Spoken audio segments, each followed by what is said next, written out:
বিনয়ের সাথে এইটুকু অনুরোধ করি, আপনারা 2018 সাল থেকে এই বিগত দিনগুলোতে যেভাবে প্রতিকূলতার মধ্যে দিয়ে রাজনীতি করেছেন, এখন তো যে কোনো জায়গায় গিয়ে একটা পরিচয় দিতে পারেন যে আপনি এই দল করেন, মানুষ আপনাকে সম্মান করে। কিন্তু একসময় এই দল করেন, এই পরিচয় দিলে অনেকে ব্যবসা বাণিজ্যে ক্ষতির সম্মুখীন হয়েছেন, শারীরিকভাবে মানসিকভাবে লাঞ্ছিত হয়েছেন, বিভিন্নভাবে নিগৃহীত হয়েছেন। এখন তো সেই সুযোগটা নেই। কাজে এখন যে পরিবর্তনের ফলে আপনাদের জন্য যে একটা ইতিবাচক সুযোগ সৃষ্টি হয়েছে, সেটাকে কাজে লাগিয়ে আপনারা ব্যবসা করেন, কাজ করেন, কিন্তু দলের পরিচয় ব্যবহার করে বা দলের একজন নেতা সরকার আছে, মন্ত্রিসভা আছে, এইটাকে ব্যবহার করে প্রভাব বিস্তার করার চেষ্টা করে দলকে বিতর্কিত করবে না। ইউনো অফিসে, ওসির কাছে গিয়ে বিভিন্ন জায়গায় আপনি যদি লিগ্যাল থাকেন, আপনি যদি বিভিন্ন ক্ষেত্রে সঠিক কোনো কাজ কিংবা বিষয় নিয়ে যান, সেখানে অবশ্যই সবাই আপনাকে সহযোগিতা করবে। কিন্তু আমাদের আরো বহুদূর যেতে হবে। সেই জায়গা থেকে আমাদের আদর্শ, আমাদের নীতি নৈতিকতাটা ঠিক রাখতে হবে। রাজনীতিতে যদি সবার আসলে মেন্টালিটি এরকম থাকে যে আমরা রাজনীতি করব, সরকার গঠন করলে আমরাও অন্যদের মতোই ভাগ বড়রা লুটপাট করব, তাহলে এই রাজনীতিতে তো কোনো নীতি আদর্শ থাকে না। তো কাজে আমরা একটা নৈতিক মূল্যবোধ সম্পন্ন রাজনীতি আমরা মানুষের সামনে দাঁড় করাতে চাই। সেজন্য আমি বলবো, এতদিন আপনারা যেভাবে চলেছেন, ব্যবসা বাণিজ্য করেছেন, কাজকর্ম করেছেন, সে একইভাবে আপনারা পরিচালিত হবেন। এখানে দলের কাছে খুব বেশি এক্সপেক্ট করার কিছু নাই। কিন্তু আপনারা যদি মানুষের যে আশা আকাঙ্ক্ষা সেটা ধারণ করে যদি এগিয়ে যেতে পারেন, মানুষ আপনাদেরকে সহযোগিতা করার জন্য, সাপোর্ট করার জন্য অনেকভাবে রেডি আছে। আমরা দল এবং অঙ্গ সংগঠন পুনর্গঠনের হাতে হাত দিয়েছি। আপনারা জানেন যে আমরা ইতিমধ্যেই বেশ কয়েকটি উপকমিটি গঠনের সিদ্ধান্ত নিয়েছি। যারা কাজ করছে, যাদের ডেডিকেশন আছে, পারফরমেন্স আছে, তাদেরকে সেইভাবে আমরা দায়িত্ব দিচ্ছি। আমাদের অঙ্গ সংগঠনগুলোর মধ্যে আমরা গতকালকে যুব অধিকার পরিষদের সাথে আলাপ আলোচনা করেছি। আমরা আশা করি আগামী 2-3 দিনের মধ্যেই যুব অধিকার পরিষদের একটা আংশিক কমিটি দেব।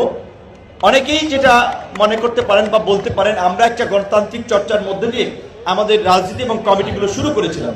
যাদের মধ্যে আমরা ডেডিকেশন পেয়েছি, যাদেরকে আমরা রাজনৈতিকভাবে কমিটেড মনে করেছি, তাদেরকে নিয়ে আমরা আগামীতে দল, অঙ্গ সংগঠন পুনর্গঠন করতে চাই। তারই অংশ হিসেবে যুব অধিকার পরিষদের নতুন কমিটি হবে, আমাদের আইনজীবী অধিকার পরিষদের নতুন কমিটি হতে যাচ্ছে, পেশাজীবী অধিকার পরিষদের নতুন কমিটি হবে, একই সাথে কেন্দ্রীয় কমিটিও পুনর্গঠন হবে, জেলা বিভাগের দায়িত্ব পুনর্বন্টন হবে। এবং আমরা এখানে যারাই আছেন, আমাদের সারা দেশের থেকেও কিছু কিছু প্রতিনিধি এসেছেন, তাদের প্রতি আহ্বান হচ্ছে যে আপনারা অবশ্যই আমাদের যে কর্মী বা সংগঠন যে পাইপলাইন, ছাত্র অধিকার পরিষদকে সবাই সর্বাত্মকভাবে সহযোগিতা করবেন। এই যে 24-এর গণ অভ্যুত্থান, যে ছাত্র আন্দোলনকে কেন্দ্র করে তৈরি হয়েছে, বা আজকের পট পরিবর্তন, আমরা তো ছাত্র আন্দোলন, ছাত্র রাজনীতির মাধ্যমে এই জায়গায় এসেছি। সুতরাং ছাত্র সংগঠনকে যদি আমরা শক্তিশালীভাবে না দাঁড় করাতে পারি, তাহলে আমাদের রাজনীতির ভালো সম্ভাবনা তৈরি হবে না। সেই জায়গা থেকে জেলা পর্যায় থেকে, কেন্দ্রীয় পর্যায় থেকে সকলে মিলে জেলা, বিশ্ববিদ্যালয়, কলেজে ছাত্র অধিকার পরিষদকে পৃষ্ঠপোষকতা করে ছাত্র অধিকার পরিষদ যেন স্বকীয়ভাবে, সুন্দরভাবে তাদের একটা আলাদা কর্মসূচি নিয়ে এগিয়ে যেতে পারে। আপনারা সবাই যার যার জায়গা থেকে সর্বাত্মকভাবে সহযোগিতা করবেন।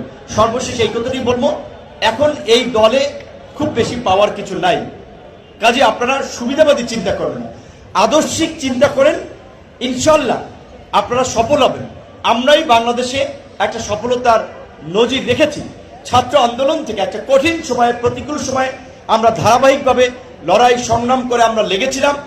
আমরা ছাত্র আন্দোলন থেকে, ছাত্র রাজনীতি থেকে জাতীয় রাজনীতিতে এসেছি, ছাত্র নেতা থেকে রাজনৈতিক নেতায় পরিণত হয়েছি, সেখান থেকে এমপি মন্ত্রী আজকের জায়গাটিতে এসেছি। আমরা হঠাৎ করে আসলে কোনো জায়গায় আসি নাই। কাজে হঠাৎ করে কোনো জায়গায় আসলে সেটার মূল্যটা বোঝা যায় না। সুতরাং আপনারা একটা প্রক্রিয়ার মধ্যে দিয়ে এসেছেন।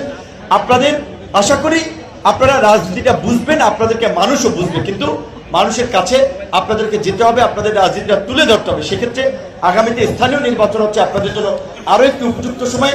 সেই স্থানীয় নির্বাচনেও আমাদের কে কোথায় দাঁড়াবে সেটা আমরা ঠিক করে দেব।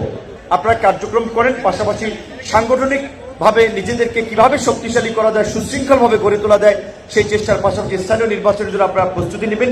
এটি হচ্ছে আজকের আপনাদের এই মিটিং, মত বিনিময়ের আমাদের নির্দেশনা।